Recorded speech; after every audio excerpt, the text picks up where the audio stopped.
UN Commission inquiry said that Israel is committing genocide by targeting children.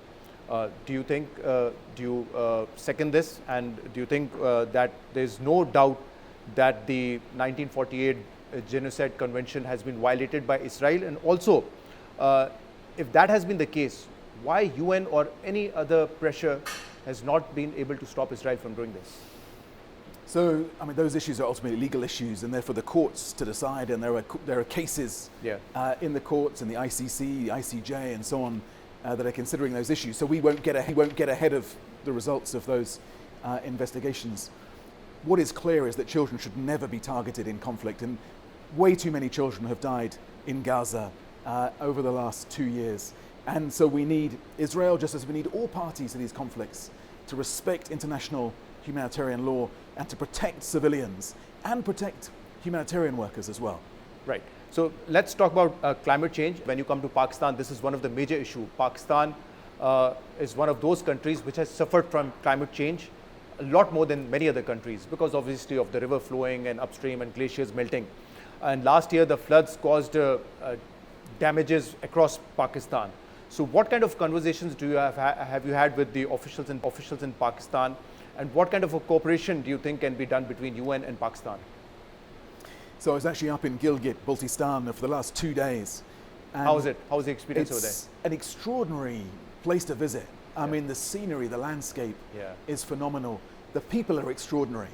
You know, tough mountain people, but incredibly generous and kind with their time.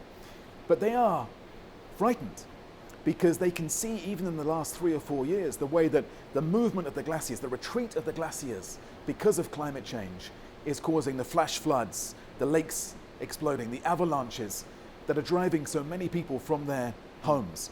And so what I've been discussing with the government is, how do we do more to prepare communities for those crises? So we're putting in early warning systems, for example. We're helping with training so that communities are ready, first aid training, for example, ready for the crisis when it hits. We're supporting the efforts where necessary to resettle people in safer housing further from those disaster zones. And I had good meetings with the Prime Minister, with the Foreign Minister, but I also visited the National Disaster Management Authority and saw for myself the huge amount of planning and preparation which is being done at the national level. So you think the money, the funding should be spent for these disasters rather than acting later on after the crisis has hit? Unfortunately, you have to do both. But it's much more effective to spend in advance of a crisis. It's cheaper to try to prevent the crisis and prepare communities for that moment rather than dealing with it afterwards. And remember that many of these climate crises are predictable now. The communities showed me that they know when the flash floods are a greater risk, when they know the areas where the avalanches pose the biggest threat. But do you think Pakistan is getting adequate international support in this? Well, it's getting strong UN support, including from our emergency fund and from our agencies here in country. We have an outstanding resident coordinator, very popular colleague, Mohammed Yahya, who's done a fantastic job here, working with the authorities and working with the local communities to prepare as best as we can with the limited resources that we have. Right. Another issue, because of the growing conflicts and obvious political situation, the number of refugees are rising. And I was reading the data. It says that according to UN Refugee Agency, that 1 in every 70 people is forcibly displaced now. Now, obviously, this is putting enormous pressure on countries, especially developing countries like Pakistan, that has hosted millions of refugees from Afghanistan. So what is UN doing about it, and what is international community doing about it? So we have a very active team from the UNHCR here. I've spent time with them and with all of our UN colleagues over the last few days. And so they're trying to support those communities with food, water, medicine, shelter. We're also insisting that refugees are treated in the right way, in accordance with international humanitarian law. But I've also been on the other side of the border in Afghanistan and seen refugees when they're returning back to their communities. And of course, we try and support them through that process as well. But we want them to be treated with full respect and full dignity. Yeah, and Pakistan has done that for many years. millions of refugees have been hosted by Pakistan. Now let's talk about another issue which I said I will discuss in detail is US-Iran war. And Pakistan, you have seen the role Pakistan has played in mediation along with Qatar and Turkey. But Pakistan obviously was playing the central role in this.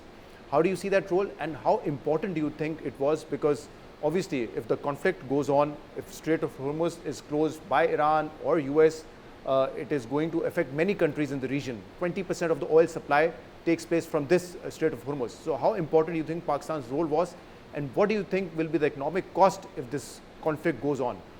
It's a vital, vital role that Pakistan has played, and the Islamabad Memorandum of Understanding is the right roadmap, it's the right blueprint. What we need now is all the parties to abide by it.